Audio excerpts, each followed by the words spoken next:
For a young kid, you start out, you come from university and you start out making teas for people. It's literally, you're the tea boy running, getting sushi and like cleaning up studios in between sessions. And then you kind of slowly work your way up. And I worked my way up to the kind of assistant level where I was doing lots of backups in the studios at the end of the day and kind of looking after the library, as they called it, which is basically where all the projects for each of the studios were kind of stored.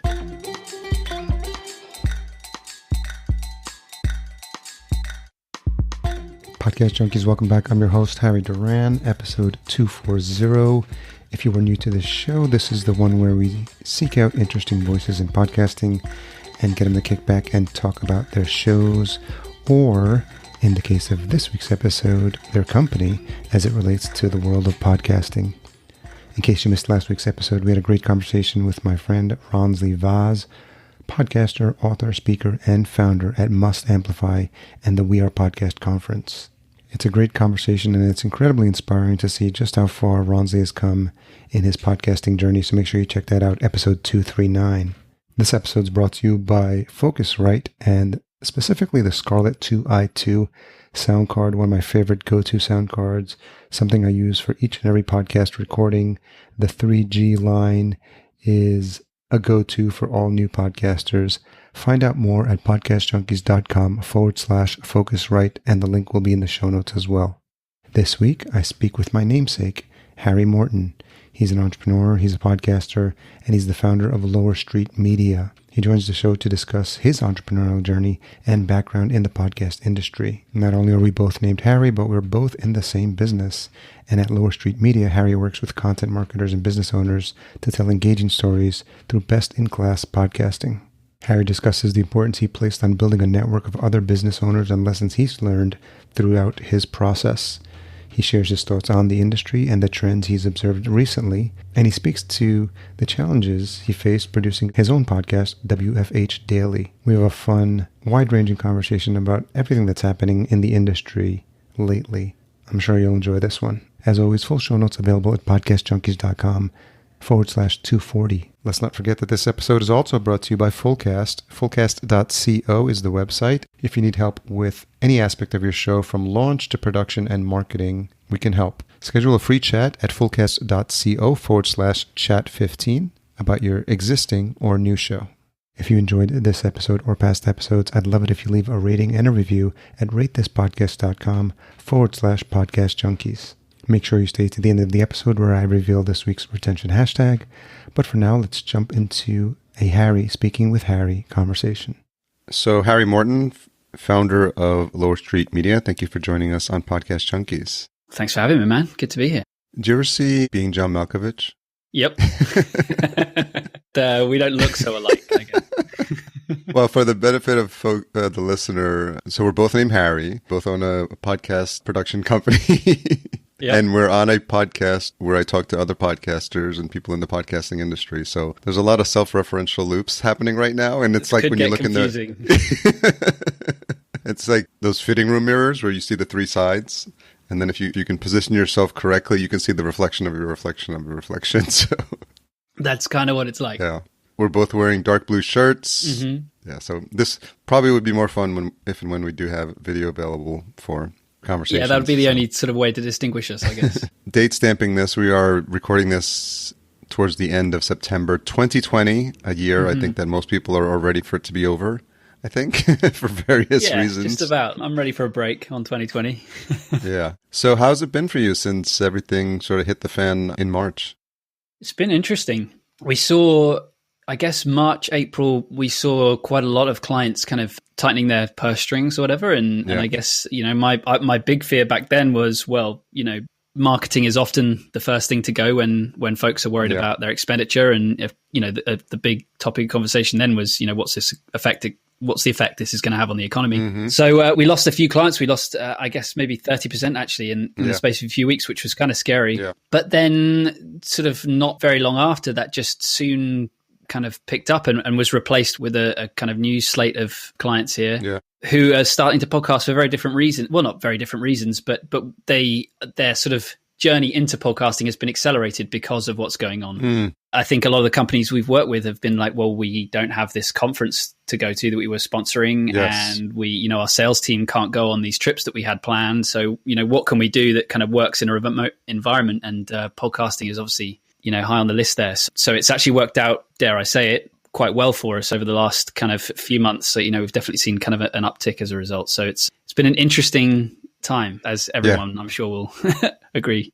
And what changes had to happen for you personally? And are you still living in the same place? Did you have to leave town? No, I'm super lucky. So we live here. It's a county called Somerset, which is in southwest of England. I'm about half an hour away from Stonehenge, which some people might have heard of, a big, pretty cool thing. So anyway, so we're in the country and we have been for 3.5 years, my wife and I, and our now son is 16 months old. And so we live out here, and it's not had that much of a dramatic effect on our lives, if I'm honest. I worked from my attic office that you can see behind me here, or at least you, Harry, can see. No one else can. But yeah, I can vouch for it. Yeah. So I kind of have just hunkered down in my home office here, and not much has changed. The cows are still kind of doing their thing in the fields out back, and so it's not been too bad. Do you actually have cows that you milk? No, not my own cows. Sadly, they don't belong to me, but I get to look at them and admire them from a distance. That's good. So, it's real farm country where I live. So there's a lot of kind of apples being grown for cider and a lot of cows being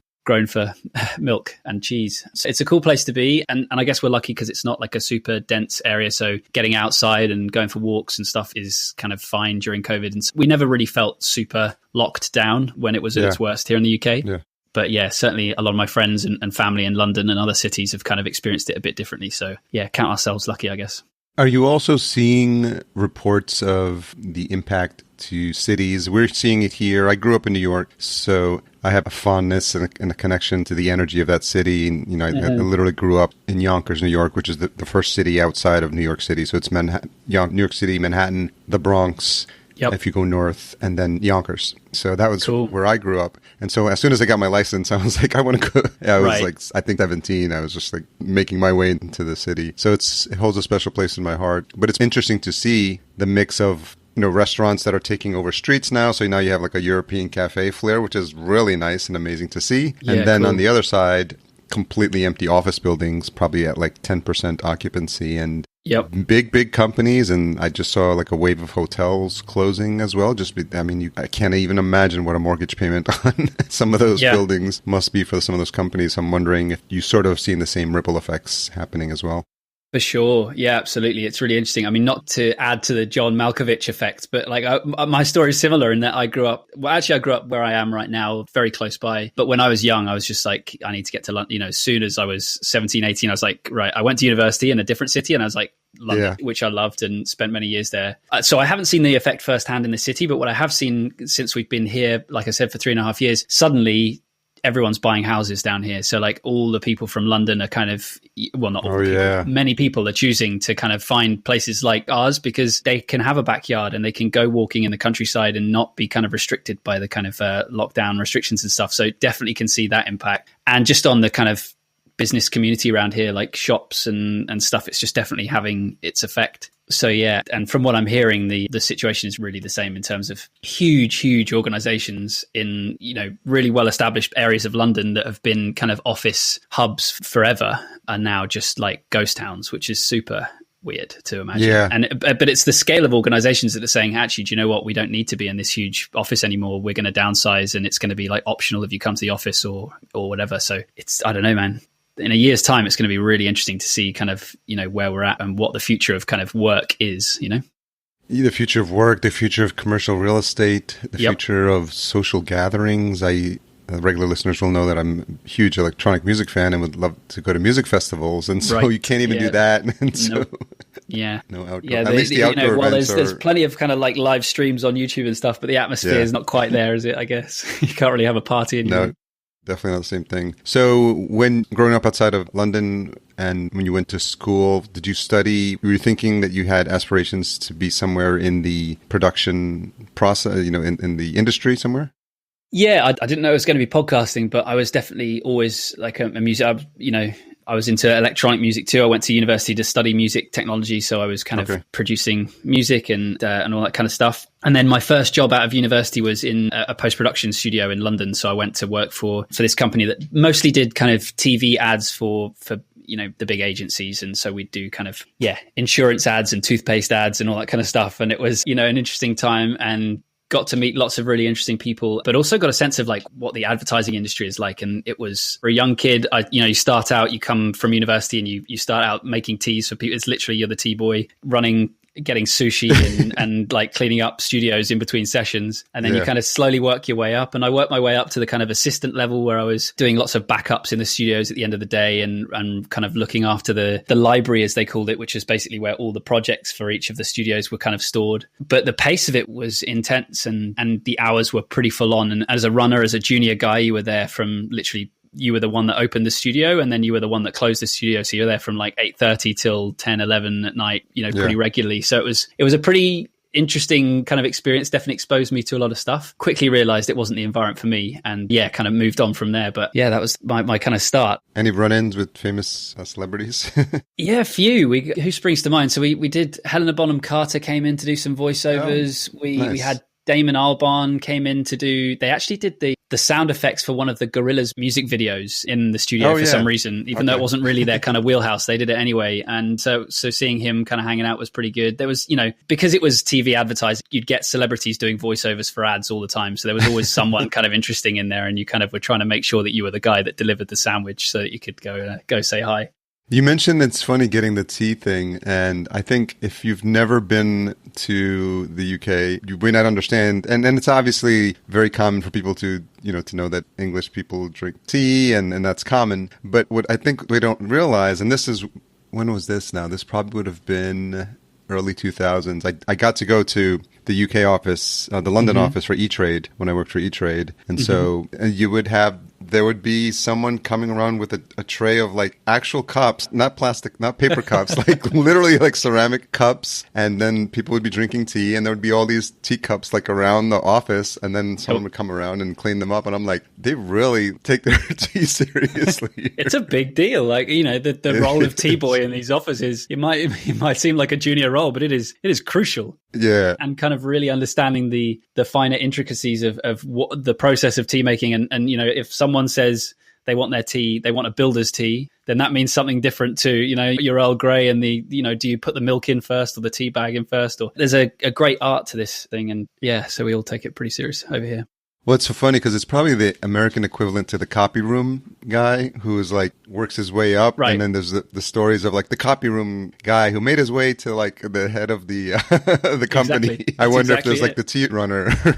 Probably pretty much like everyone that I worked with at the studio was a tea boy at one stage or other, apart from the guy who was the owner of the company because he, came in and funded the whole thing. But literally everybody else had at some point been super junior. And that's just kind of how this industry works, or that particular area of the industry, of the kind of post-production side of things, super kind of old fashioned. You get in, you grind it out and you work your way up. And it's cool. I think while I didn't love every moment, it was super stressful, and making tea isn't the most fun job in the world, despite the fact that it is crucial, as we've discussed. It really does. I think it's a really important thing for everyone to get a chance to do, because you kind of really understand how business works from the most basic level. And you kind of, even when you're just walking into a studio to drop off a sandwich, it's the amount of insight you get into the kind of the working processes of these companies and businesses is super interesting. So I'm glad to have had the experience. I'm glad it's over, but I'm glad I had it. And do you have tea boys in your company now? And sadly not. I wish I did. I'm here in my home office. I would love a tea boy to bring me up some tea, but sadly not. I have to go make my own lunch. That's funny. So you have to dust off those T-boy skills. Exactly. That's right. Yeah. When did you first start to get or hear about podcasting? So it was around about that time, actually. I think the first podcast I listened to was the Ricky Gervais show. I don't know if you have heard it. It's yeah. Oh, not the Ricky Gervais show, but I know Ricky Gervais. So, yeah. So Ricky Gervais, obviously pretty famous guy, but he had a podcast back in the day that was hosted by The Guardian. His background was actually in radio. He was in radio before he got into TV. And so he was onto podcasting pretty early, and he had a show with Stephen Merchant, who's his like co-writer of The Office and all that stuff, and this other guy called Carl Pilkington, who was their producer. And it was just a comedy show, and it was hilarious, and I loved listening to it. And that was actually my first kind of experience of podcasting, and it kind of just was a slow kind of discovery of the whole ecosystem from there. Like that was my kind of gateway drug, I guess. And I slowly kind of listened to more and more shows, and eventually got into listening to business podcasts but it wasn't, so that must have been 2012, maybe 2010. And it wasn't until 2016 that I ended up kind of starting this business. So it kind of took me a while to join the dots, but yeah. It's never like a clean moment where you just have like an Thomas Edison, like aha moment or something like that. Right. So I'm wondering, you were probably thinking like, I've got this skill set. This is something that I'm interested in. It seems like it's the same type of technologies like recording and audio and editing. And so is that the thought process you went through? Because, there are obviously entrepreneurs listen to the show and people thinking about taking that step. And I've talked a lot on this show about my entrepreneurial journey. So I'm always curious, that idea of like, I think I want to go in business for myself, or, and people come, there are at various stages that some are the solopreneurs who have never worked for anyone. Yeah. Or someone who started a lemonade stand when they were 6 years Totally. old. That's right. Yeah. I'd always wanted to get into business. I'd always wanted to own my own company. Like there's, a few entrepreneurs in my family, and I'd always just sort of, I guess, hated working for other people. So I'd always wanted to do my own thing. I can literally remember from being a kid at school, I used to like buy skateboard magazines and then rip out pages with like that were like posters and sell them for like 20p, so I could go buy myself a bag of crisps or chips, I guess. So like I've always been kind of that mind. Once I left that job in the studio, I went and ended up actually working in sales and marketing jobs for a couple of years, and through that was able to travel and spent some time in Australia and the US and all kinds of stuff and that was during the time that I was discovering podcasts and really listening to a lot. So I think what had happened was this kind of combination of my background in audio and production and understanding of that side of things, and then my kind of growing skill set in sales and marketing and the understanding of just kind of business. And, I was doing B2B sales then. So I was speaking to other companies all the time, and kind of, it was the sort of meeting point of those two things. And when I came back from Australia, I was working for a company in the UK for about a year and a half. And I just realized what am I doing? Like, I hate this thing. I'm really not enjoying this job. What am I going to do? And just decided to quit and start a business. And I'd love to say that I had a fully formed business plan and knew exactly what I was going to do on that day, but it was actually incredibly ill-advised, the route that I took in quitting and starting a thing. But it was just what I had to do at that time. And I was,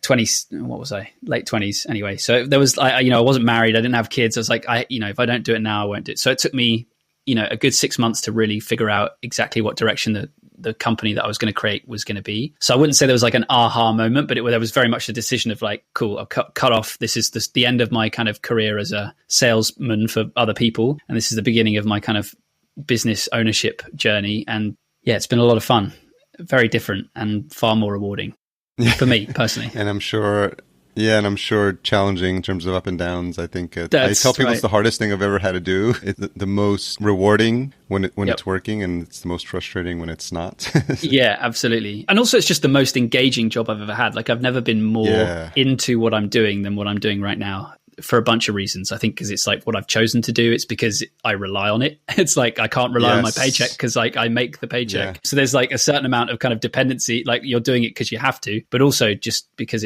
you're just solving new problems every single day. And I find that super rewarding and kind of engaging. And the other thing is, as you start to add team members, the responsibility of like making sure you're not only in business for yourself, but now other people that sort of depend on the lights staying on as well. That's right. Yeah, it's not without its stresses, the knowledge that you're, the paychecks for several other people. But also that's a huge source of pride as well, and not Yeah. This is not a horn tooting session, but certainly I think that's something that entrepreneurs do enjoy I think should appreciate is the fact that we're able to kind of create the livings for other people. I think that's pretty cool. Yeah, I think there's I would remember reading stats about that here in the States, the Small Business Administration. There's probably a similar organization in the UK, but I think small business owners, and again, depends on how you define them, but they make up a very big population of the folks that actually employ. That's it. keep people working. So exactly. And, I'm making a minuscule dent in that. And so it's not like, this is not, my ego is not inflated to the size that I think that I'm really important, but I think it is just a cool thing to be able to do that. And I think more people should do it, basically, for that reason. It's just a reminder of the cyclical nature of what happens. Like when our clients pay us, we in turn then can stay alive and keep our business going, and then do what we need to do. And we inject that money back into the economy, into our personal lives. But then by virtue of us having people on the team that we pay, because they take that money as well, and they go back and they spend it, and they go to the grocery store, which gets to stay open, which employs the clerk. And it's if you really think about, what one paycheck has from a ripple effect, I think people sometimes lose sight of that, but I'm reminded of that every once in a while, just how even with a small company, and then if you take that and multiply that exponentially, you can see how we're all sort of dependent on each other to keep each other going. Yeah.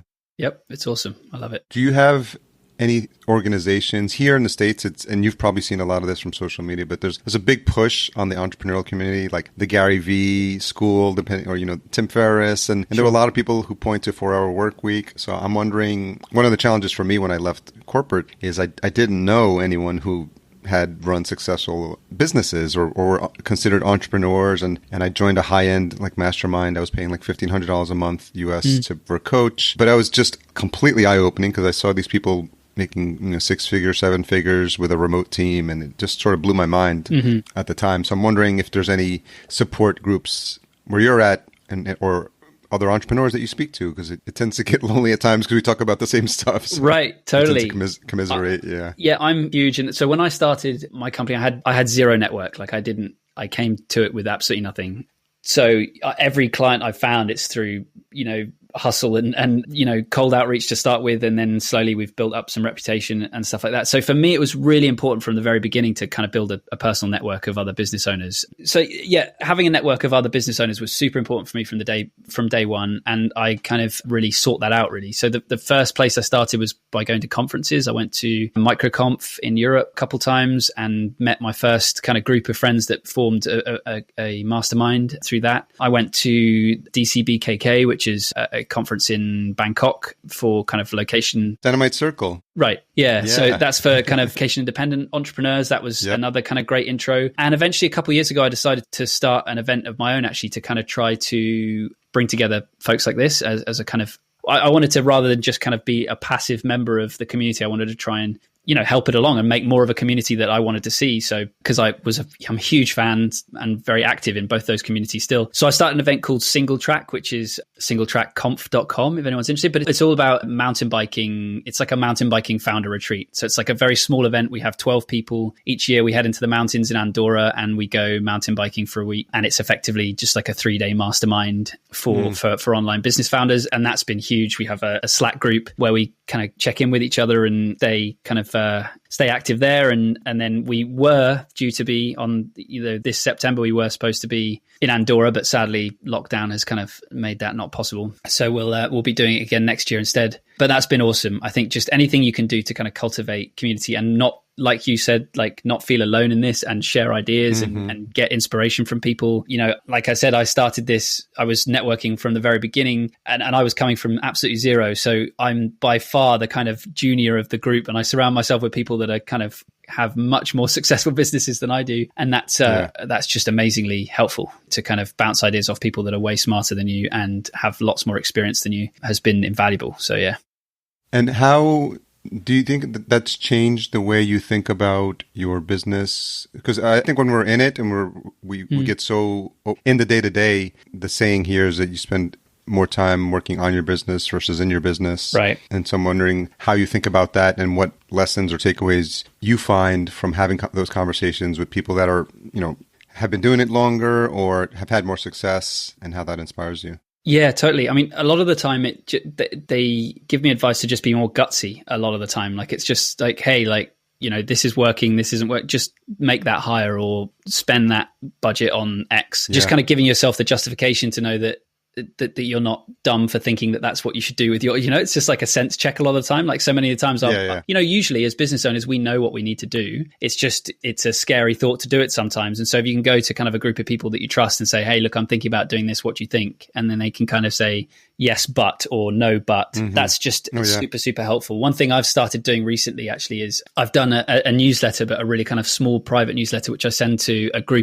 handful of people. I think it's like 6 or 7 people who I've met along the way and really trust and value their opinion and have a huge amount of respect for. And I'll just send like a monthly investor email each month. I don't have any investors, and none of these people are kind of have a vested interest in the business, but it gives me a bit of accountability every month. I'm like writing to my pretend investors about what's going on in the company and what's coming up. And they kind of quite often, I don't ask them to do it, but quite often they'll come back with sort of thoughts and advice around stuff that's going on right now. And I think that's been just such a useful exercise, because it's like a really good way of just making sure you know where you're headed and what the plan is and what you need to get done in the next month. And then you get some advice from some really smart people. So it's really an exercise I can recommend.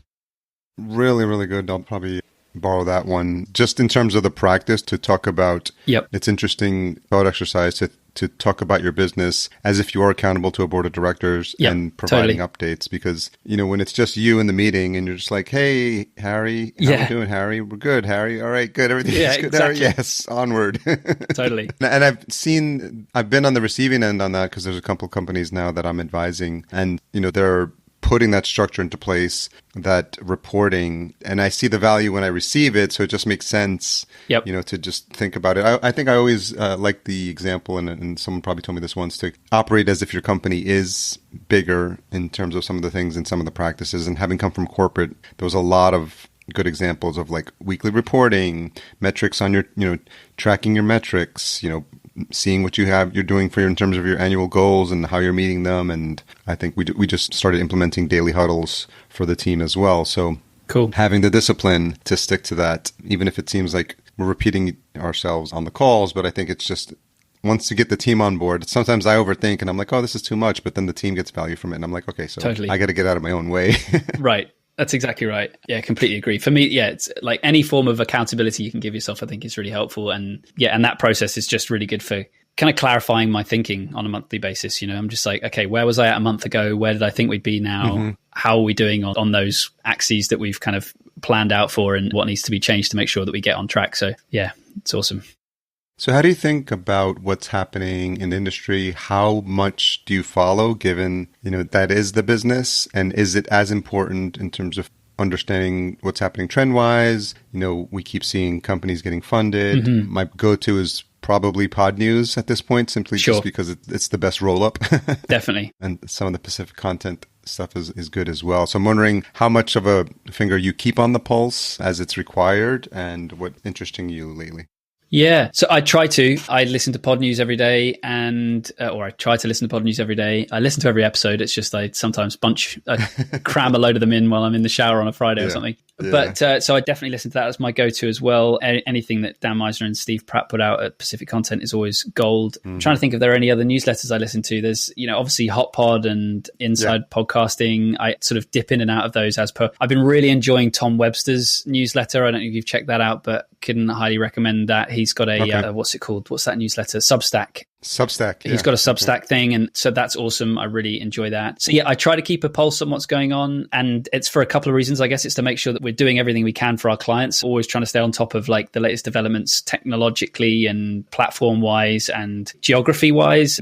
For example, we're launching a new show with a client at the moment, and we've just sort of really seen this, a larger emerging market in India. I mean, in lots of places, but India is one of them. And, in their specific case, they have a real opportunity to kind of make some content that kind of fits that market. And I think it's by staying on top of, developments that we can kind of spot those opportunities and help our clients with them and stuff like that. So for that reason, but also just because I'm really interested in the podcasting space, and I'm always interested in what opportunities are coming around the corner for us as creators, whether it be making shows for clients, making shows for our own editorial content, which we're thinking about, where we're planning right now and looking to start at some point, and all that kind of stuff. So I try to stay up to date, not terribly organized with it all, but I do try to. I think the things that I'm really excited about at the moment is, I mentioned those kind of emerging markets. I think that's a really interesting one at the moment. I think platforms like Spotify are really kind of opening up some places that have until now been just not on people's radar. And I think if you're a content creator that, that has something to offer to markets like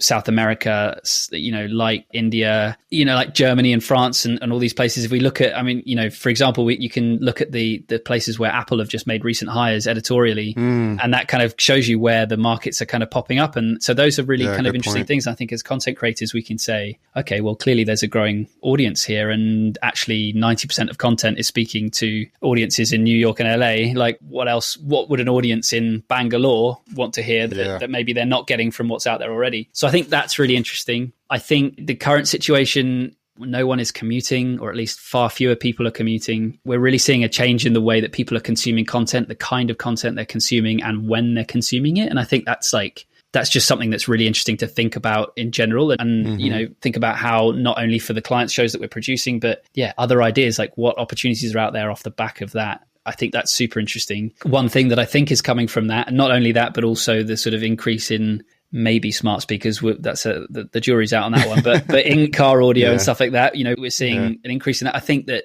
the result is that there's just more and more need for kind of short form content and daily content. So that's some areas that I'm really, really interested in. We've experimented recently. We've launched our first ever show called WFH, it started off as a daily show. It's now 3 days per week. But it's all focused on remote work and how to adapt to this new kind of working from home environment. But that was really launched. And that's an internal show or just a show you're doing for a client? No, that's our own internal content. Okay. And it's just been really, we've done that as an experiment to try a few things. We wanted to try daily, and that was really interesting. We've now gone 3 days per week because that's kind of what our audience wants, and we can make sure the quality's better. But it was also an experiment in short form stuff. So each episode is 10 minutes or less. And it's been really, really cool to kind of experiment with that format and see what works and what doesn't, and what resonates and what gets picked up and what gets noticed by the Spotifys and the Apples and all that kind of stuff. So those kind of changing needs that listeners have and the changing behaviors, I think is really interesting to see what impacts that's having on content and what opportunities we as creators can try and grab from those, basically. Have you done a show either before you started the agency or while you were starting it that was your personal show, or is this one of the first times? No, this is the first time I've ever hosted a podcast is on WFH. So I'm really kind of a bit of a noob in that respect, which is kind of hilarious when you think about it. We produce shows for clients every day, but I've never been behind the mic before. So So talk a little bit about the different challenges and your thought process, because being obviously behind it is different when you're actually the talent. Yeah, for sure. The main challenge with this show is consistently coming up with quality content, because 3 days, daily was really challenging, and 3 times a week is still very challenging in terms of making sure that you've got a constant pipeline of people to speak to or stories to discuss, and that you can do so in a keeping the quality high. So that's been a huge challenge, and kind of working with the team to clarify that process, basically. As a host, I've improved a lot. Well, I hope I've improved. I believe I've improved. My experience has improved. I can tell you that much. Yeah. I enjoy it a lot more than I did to start with, because, it used to take me 17 takes just to do a 30-second intro, but now I can kind of get through it in 1 or 2 takes. So I'm definitely getting there. But you can hear me speaking. I babble and I and I are and I stutter and I'm an editor's worst nightmare. Yeah. So that's definitely something I'm working on. It's definitely a different challenge. It was very easy to sit in the editor's chair and rip my clients apart for saying, "Oh my God, this guy, please just speak a coherent sentence." And then here I am waffling like an absolute buffoon, but I'm working at it. Yeah, it's interesting because I'm always reminded of it because I've had Podcast Junkies since 2014. And in the beginning, I did everything. So that's how I learned like every single aspect of it. Mm-hmm. And then I tried to outsource as much of it as possible. And so I'm in a bit of medium or middle ground now. But I still have to record my intros and outros. And even then, I feel like I should be better at it, because I feel sometimes my clients are better at it. Or they don't have to worry about it. They just do their one take and they know that we'll fix it up. Exactly. That's right. Yeah. And I think it's interesting having a show because it sort of keeps you have that finger on the pulse of speaking to an audience. I think that's been helpful for me, just to kind of feel like you're talking to someone out there in the podcasting space. And even if it's just a little bit of a following that you get, totally. I think it's been enjoyable to see just you have a core group of people that listen to it, and then you'll know you're making progress when you miss an episode and someone like sends you a message on social and they're like, hey, where's the episode? Yeah, totally. That's awesome. And I think as agency owners, podcast agency owners, I think it helps keep us honest in terms of what we're doing, right? Like it's, I talked about reading pod news and making sure that we're doing all the technical stuff that we need to keep our clients' shows up to date. Well, actually, if we're practicing that firsthand, then we're going to have a much better understanding of it in order to do a better job for our clients. So I think it's been really valuable in that respect as well. It's just like actually eating the dog food, as they say, and actually, seeing the process, seeing the sausage as it's made and experiencing that whole process all the way through so that we can really make sure like we're not just talking junk when we give advice to our clients. It's like this is first-hand experience. So, I think that's been helpful.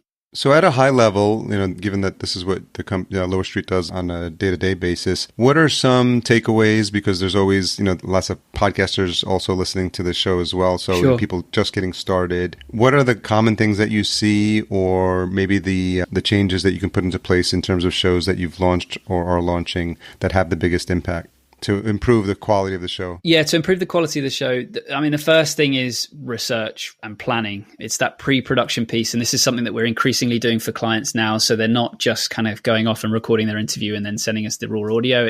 We're working closely with them from start to finish. So we're saying, cool, these are the guests that we've got lined up. We'll do some background research on that client. We'll plan the episode and really think about, okay, what's the beginning, middle, and end of this episode going to be? Not just, great, you guys go talk about, I don't know, LinkedIn outreach strategy and have a good 45-minute conversation and we'll edit something out of it. It's instead thinking, how do we structure the questions in the interview so that it produces a much better product? I think that's like the number one way you can improve the quality of your podcast. I think it's just doing that pre-production and really kind of structuring things intentionally. The next step beyond that we're doing more and more of is then once we've edited that content is then thinking about how we can use narration to help move the story forward, how we can use narration to actually summarize some of the stuff. So for example, I waffled on at the beginning of this episode about my background, which may be interesting to about 0.5 people, but maybe with a bit of narration, you could say, well, Harry started out here, and you could tell that story in 30 seconds and not have to listen to me kind of jabber on. So that's one thing that we've been doing, is because that helps keep the episode shorter and tighter, more succinct. It injects more of the personality of the host. And so using kind of scripting in that way kind of really helps to move the story forward. So I think those are the biggest things that we've seen at the moment, is doing pre-production and really planning your content in advance, and then thinking about ways that you can use narration to help move the story along and really keep the listener super engaged. So, yeah. And for those of you listening that expect that I might give that a shot in a future Podcast Junkies episode, don't hold your breath, because I think it's for me what's been helpful is the conversational nature. Yeah, and totally. I think what's important also for people that are producing shows or maybe want to think about doing more work in the production space is the skill set for someone that can do that production aspect of it. Because, when you think about the different positions or the different roles, and I'm thinking now about how Podchaser has all those different credits you can add to a show. Like you're the producer, you're the editor, you're this, I don't know if they've added showrunner, but what you're describing, it really lends itself to more of a producer. Correct. With, for the show, kind of thinking about it. They have to be familiar with what the client is capable of, the host is capable of, that you have the raw content needed to create that much, and you probably need maybe twice as much raw content to get down to half of that or that. Thinking about storytelling, so that you'll need some storytelling skills. For sure. And then how to, overall guide the editor on what you want done. It's almost like a unicorn type role in terms of someone who can manage all those moving parts and then think about what that final product would sound like. Absolutely, yeah. And also in the kind of pre-production stage of it, it's really thinking about how does this episode plan that I'm making, how am I structuring this interview so that it feeds into the sort of broader content strategy of this show? So like, what's the point of this show? Why does this business have this podcast? How can we make sure that each episode delivers on that goal? And that's where the pre-production and the planning really kind of plays in, because you're not just kind of trying to make a really engaging conversation. You're trying to make a really engaging conversation that is contributing to that broader sort of content strategy. But I agree, that producer role has been hard to hire for. Like it was kind of just me doing it, and I was like, okay, who can I get to kind of help me do this? And there's loads of really talented producers and writers out there, and it's we're lucky to work with a couple of them that are doing really great stuff. A unicorn it's not far wrong. They're kind of, it's not your standard kind of audio editor, I guess. Yeah. Talk a bit about how you've grown as a business owner. I have really gone through a bit of a journey over the last, I was going to say 7 months, but wow, the year's kicking on. So I guess from December last year, I really made a decision to Well, two things happened. The first thing happened was my wife and I had our first baby in May of last year, 2019. My wife is Australian, so we went to live in Australia for 3 months when our son was 6 months old. So we went from November to January to spend time with her family and all that kind of stuff. That was a real challenge as a business owner because I was suddenly flipping my time zone right on its head. And so, the business had to be capable of managing without me effectively because I wasn't going to be present at time of day that I was going to be needed. So I worked really hard to put some people into place to sort of allow that to happen and did kind of work, and my workload sort of drastically decreased. And then in December, I sort of made the decision to take some of those people on full time, and they're now kind of full-fledged members of the team. And so this year, 2020, has really been about, in terms of my personal growth as a business owner, has been about stepping back from the day-to-day work in the business and being more of a manager than a producer. That's been hugely challenging and really interesting. And what I found is that's basically freed me up to be more creative in terms of the kind of work that we can do. And so we've talked about these sort of writing narration and doing sort of more NPR style production. That's allowed me to sort of focus on how can we do that as a business. That then in turn has sucked me back into the business again. And there I am working really heavily inside it. And so now I'm trying to remove myself again. So that's kind of the journey I'm on at the moment, is like, how do I empower the team to kind of handle things without me and focus on growth of the company and basically just continue to do that in a sort of cyclical way. Right now, I feel like deep in the weeds and working through how our processes work around these new services that we're offering and onboarding new clients really heavily, and obviously running sales. I still will continue to do sales for probably a long time. But yeah, once those processes are done and I feel really confident the team can handle it without me, then it'll be kind of removing myself again and then moving on to the next thing. So that's kind of my place right now. That's my job. Yeah, I think it's one of those things that you realize your entrepreneurial journey just keeps changing and morphing. And I think you have to make a decision as a business owner, like how big you want to play or how big you want to get, and where if you're comfortable, being a solopreneur or having the 1 or 2 employees, or if you have visions of, making this into something big. And there is a big step. I'm working with a coach named Alex Sharfin, and he talks about the different level when you're about, you're trying to get to that first 100,000 in annual revenue. And then the 100 to 300 is another, just range where the different set of challenges. Then you have, start to get challenges around lead gen, and you're starting to build a team. And then the 300,000 to $1 million is a huge jump. And then another set of challenges, because then you start to rely on the team to support you. And then it goes $1 million to $3 million, 3 to 5. And it's fascinating. He calls it the billionaire code, just to kind of see like how he has it mapped out, because you have different challenges for each step of the journey along the way. And probably a gut check at each one to say, okay, I've crossed that threshold. Am I content here? Or Totally. Do I understand what it's going to take, to get to that next level? I think about that a lot. I'm at kind of one of those inflection points now. And so it's just a case of how big do you want to go?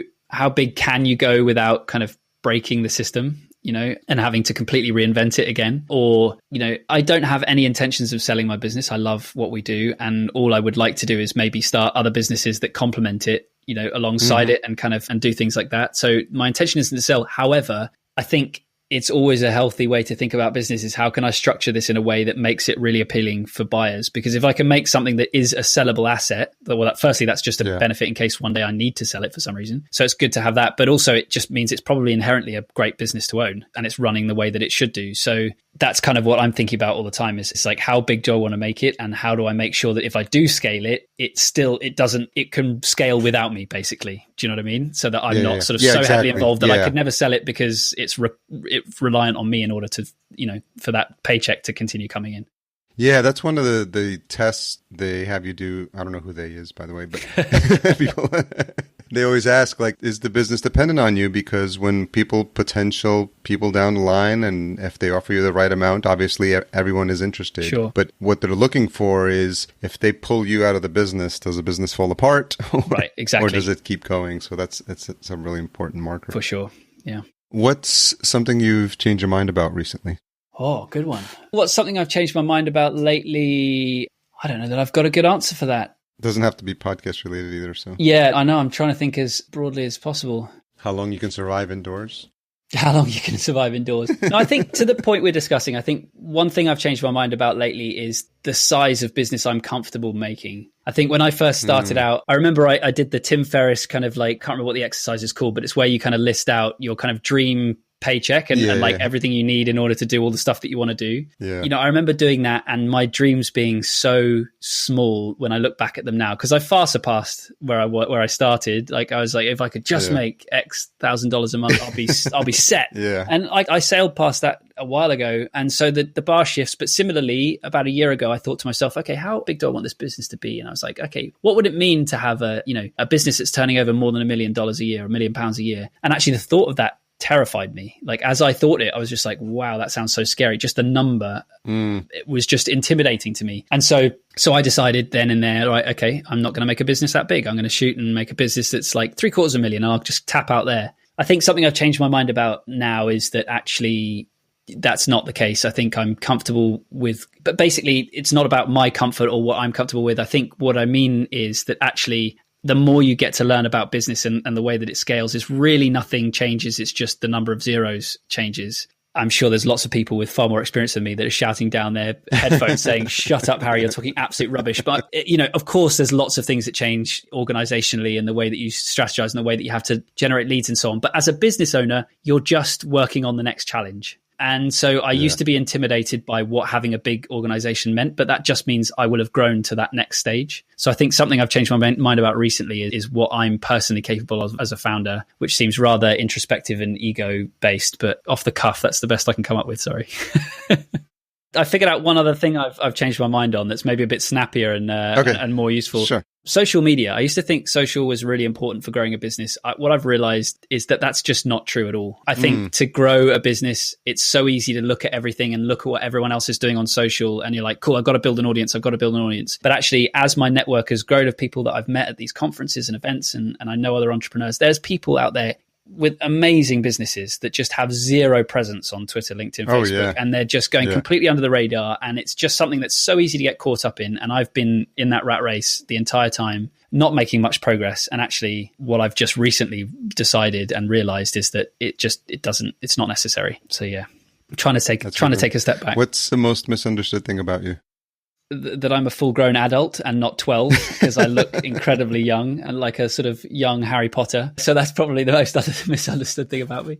Yeah. It's so funny when you tell people your name and you want to make sure that they understood you or maybe their English is not their first language. I don't know about you, but I'm like, yeah, my name's Harry, like Harry Potter. Yeah. And they're like, okay, I get it. Yeah. So I'm wondering if that's your go-to reference. Yeah, it's either the wizard or the prince is what I say, Oh, that's right. Whichever direction you want to go. And then inevitably, like when you meet people in conferences or bigger gatherings, they're just like, oh, hopefully I'll remember your name. And I'm like, picture me with like a Harry Potter cap on. And they're like, okay, got it. Yeah, they don't even have to do that with me because I've got the round glasses. I just need the scar on my forehead and I'm set. Yeah, there you go. Well, from one Harry to another, I want to thank you for taking the time to chat. And it's super geeky podcast about podcasting, and we have a specific episode where we just shoot the shit about podcasting, and even better that we're both named Harry. So absolutely. Thank you for spending some time. Yeah. And so where's the best place for folks to learn more about Lower Street and to connect with you for the places you are on social? Yeah, right. I mean, I still am everywhere. Try not to check it. Twitter is where I do occasionally do some stuff. I'm not trying to build an audience, but that's where I hang out. So you can find me at Podcast Harry. Everything we're doing as a company is at lowerstreet.co. Probably the best place to find us. Well, I appreciate you coming on and sharing your a little bit of your story as well with our audience. Thanks, Harry. Yeah, thanks, man. Appreciate it. Thanks again to Harry for coming on the show. Always much appreciated, and appreciated the opportunity to actually talk shop as well. Full show notes available at podcastjunkies.com/240. Intro and outro music composed by Cedar and Soil. Check out his wide-ranging list of music at cedarsoil.com. Don't forget to check out our sponsor, Focusrite, and their awesome line of gear, specifically the Scarlett 2i2 Pro. Podcast production and marketing provided by Fullcast. Sign up for a free podcast brainstorm at fullcast.co/chat15. Don't forget to tune in next week for my conversation with Sky Pillsbury, friend of the show, writer and podcast host. And if you've made it this far, you're no doubt looking for this week's retention hashtag. Let's go with hashtag Lower Street Harry. Tag us at podcast_junkies and Harry at podcast Harry. It's a lot of Harrys. Thanks for all you do to support the show. Talk to you guys next week.